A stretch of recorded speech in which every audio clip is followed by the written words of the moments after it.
Ho ho ho! Welcome to the 8th of the 12 tool days of Christmas.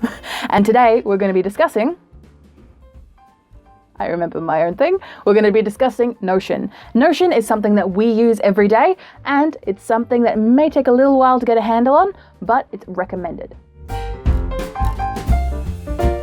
Notion is a note-taking and collaboration application that integrates tasks, wikis, and databases. So essentially, think an intense book, but on a technological digital format.